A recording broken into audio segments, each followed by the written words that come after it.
Selamat Iya, malam, Mas. berjumpa bersama saya Wong Gandeng Sak Donyo. Ada bagaimana saya bisa membantunya atau menjawab pertanyaannya sampean? Iya, iya gini loh, Mas. Aku tuh mau tanya, Mm-mm. kalau misalkan notis itu sekarang itu udah bisa nunggu visa di Makau atau belum? Apa harus pulang Indo gitu loh? Jadi ini pertanyaannya Mbak. Jadi kalau proses proses Hong Kong itu kalau break kontrak kan harus Hmm, kembali ke daerah asal. Tapi iya, ini balik ke zaman dulu lagi sebenarnya. Peraturan ini bukan peraturan yang baru, tapi hmm, peraturan ini adalah peraturan yang memang sejak zaman dulu sebelum ada Covid. Peraturan ini iya, sudah ada. Nah, ketika sampean break, hmm, bagaimana pendapat agensi gitu? Kalau agensi eh, bilang bahwa, oh udah nggak apa-apa, kamu ngebreak, nanti kamu tak kasih boarding di Makau atau kamu boleh nunggu di boarding di Makau, berarti agent itu sudah punya tempat di Makau.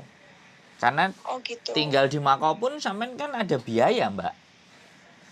Iya, Nah, makannya semuanya lah apakah ditanggung sama si agensi tadi atau sampean tanggung sendiri, kan itu yang harus dipastikan kepada agent yang memproses sampean.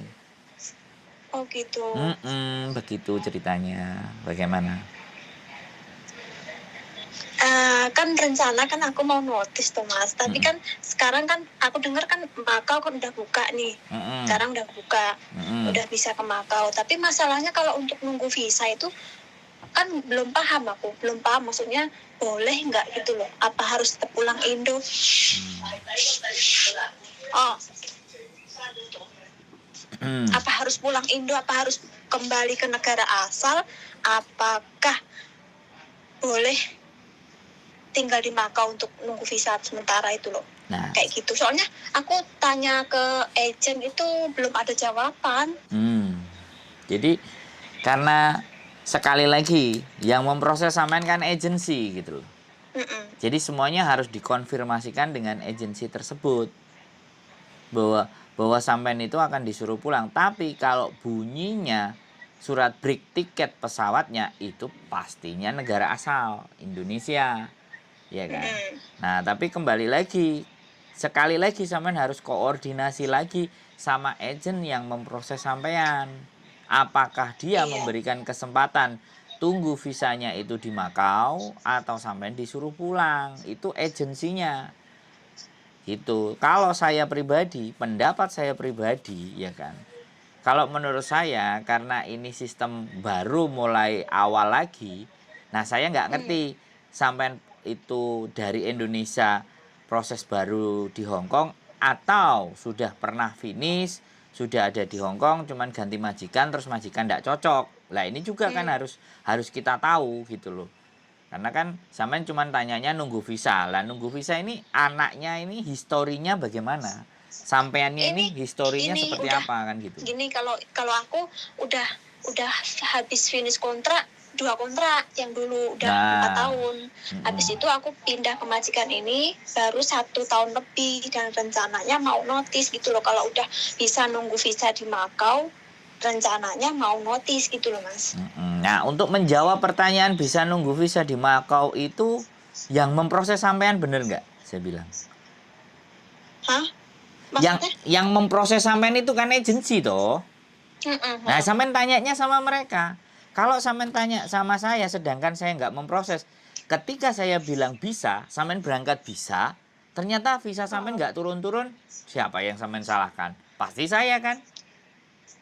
Bener nggak? Iya, Tapi ketika saya ngomong, Mbak, nggak bisa, jawaban sampean yang ingin sampean harapkan bisa dan tidak itu kan kita nggak ngerti, gitu loh. Karena semuanya tergantung yang proses, Mbak. iya. Terus soalnya Iya, gini loh, Mas ya, setiap agensi itu kan beda-beda toh. Ada betul, yang katanya harus pulang Indo betul. syaratnya, ada yang eh, nunggu visa di Makau bisa. Mm-mm. Jadi kan bingung. Kalau agent saya sendiri kemarin aku tanya belum ada jawaban. Mm-mm. Jadi lebih baik agent saya sampean sendiri silahkan ditunggu.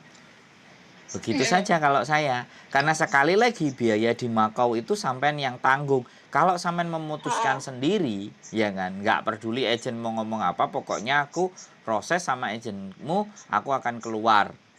Gitu kan ibaratnya sampean keluar ke Makau itu kan sampean yang nanggung resiko. Jadi seperti itu, resiko sampean tanggung sendiri. Keluar dan tidaknya karena sekali lagi biaya. Yang diperhitungkan agent pun juga ketika boleh kamu tapi aku nggak bayarin rumahmu loh ya, aku nggak bayarin kontrakmu loh ya. Kalau zaman dulu agent-agent sudah punya boarding, kenalan masing-masing.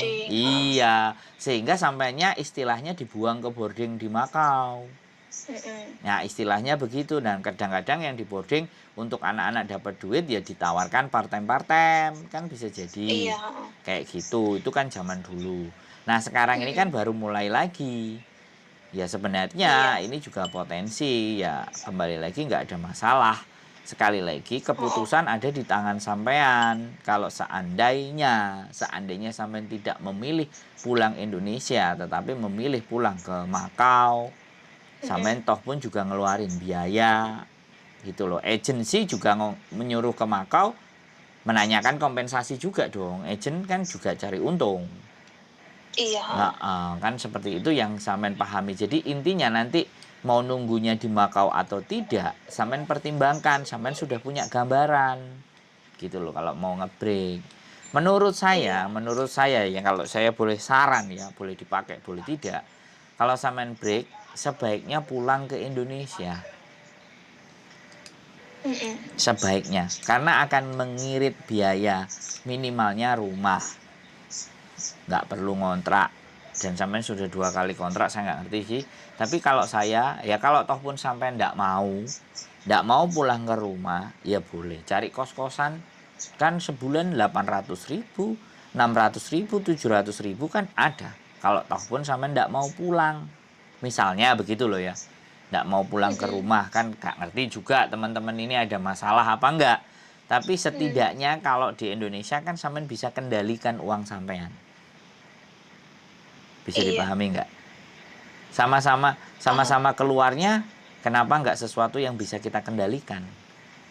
Tapi kalau sampean trial, coba-coba main ke Makau dulu sebelum sampean break hari libur, nggak apa-apa, main coba ke Makau. Cari-cari info, barangkali di Samsantang, keliling-keliling, ada boarding-boarding yang disewain. Sudah mulai lagi teman-teman, ya boleh, nggak ada masalah. Nggak jadi soal, nanti bisa kalau di sana maunya, saya nggak nyaranin loh ya, tapi kalau itu sampean mau, sampean survei, saya belum pergi ke Makau, tapi mungkin bisa jadi minggu depan saya coba survei sambil saya bikin konten ke Makau, ada boarding-boarding yang disewain nggak buat teman-teman gitu. Oh gitu. Saya juga mau survei, ini juga potensi gitu kan. Untuk konten, anak-anak sudah mulai banyak yang nanya ini, break ini kira-kira bagaimana ke Makau kan kayak gitu. Kalau peraturan di Makau sudah berubah. Iya. Job nggak bisa datang, tapi job itu dari Indonesia. Oh, job dari Indonesia. Kalau di Makau. Begitu ceritanya Mbak Kira-kira ada lagi yang mau ditanyakan atau kita diskusi atau ngobrol bagaimana? Sudah cukup infonya? Udah cukup Mas, soalnya aku juga mau tanya itu. Nanti kan kalau misalkan aku notice itu kan rencana kan aku juga pindah agensi kan gitu loh. Siapa tahu kan kalau agensiku mungkin agak susah, agak ribet gitu loh. Terus rencana kan aku mau pindah agensi. Siapa tahu agensi yang lain itu bisa lempar aku ke Makau gitu loh, bisa nunggu visa di Makau gitu loh, nggak harus pulang Indo gitu syaratnya. Boleh dicoba aja kalau sampean cari agensi lainnya. Monggo, nggak ada masalah. Kalau di saya masih nyarankan ke Indonesia karena masih situasinya abu-abu. Jadi masih menggelambiar. Tapi menurut saya kalau memang sudah punya duit dan sampean berani menanggung resikonya sendiri, nggak ada masalah sih. Kalau saya loh ya, menurut saya. Nyarikin majikan, soalnya agent-agent yang memproses anak break sekarang itu juga maju mundur. Iya. Bisa dipahami nggak? Jadi mereka nggak mau ribet. nggak mau sumpek, nggak mau mules. Iya, Agent. biasa apa ya, ribet sekarang mau kalau belum finish kontrak mau notice atau break itu kayaknya susah banget loh. Sebenarnya depend on agency, Mbak. Depend on yang staff yang ngurusi ke imigrasi. Jadi potensinya itu begini. Pada saat sampean break itu kan bisa karena tidak cocok.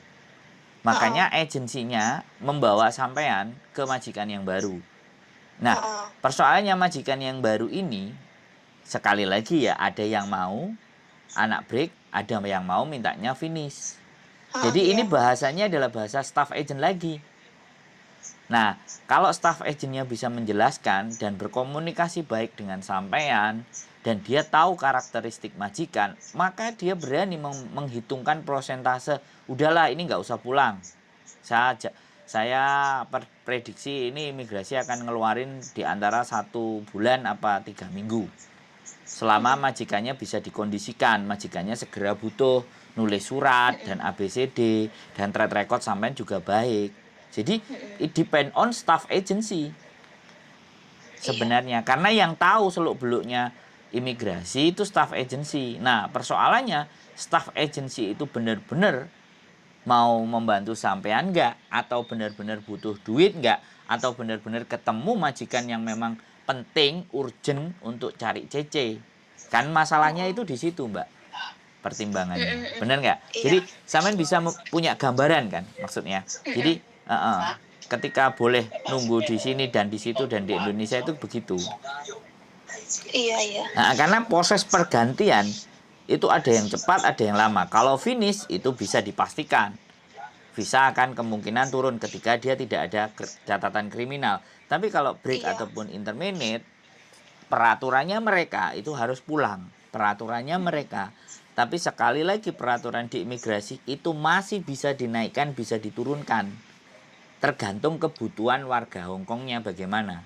Jadi kalau warga Hongkongnya ya tergantung dari majikan sampean apakah cepat membutuhkan sampean, atau juga agensinya bisa dan tahu seluk-beluknya, karakteristiknya. Staffnya dari imigrasi itu apakah dia benar-benar yakin memperjuangkan sampean. Nah, di situ tingkatnya. Tidak banyak staff agent yang begitu. Yang ada nggak mau ribet, suruh pulang kayak gitu. Apalagi anak-anak baru, begitu ceritanya, Mbak. Saya soalnya memproses 1 anak yang dia break. Apa itu? Saya memproses 1 anak, intermediate, bukan lagi notice. Intermediate, majikannya dibayar 1 kali gaji, hari itu juga dia keluar.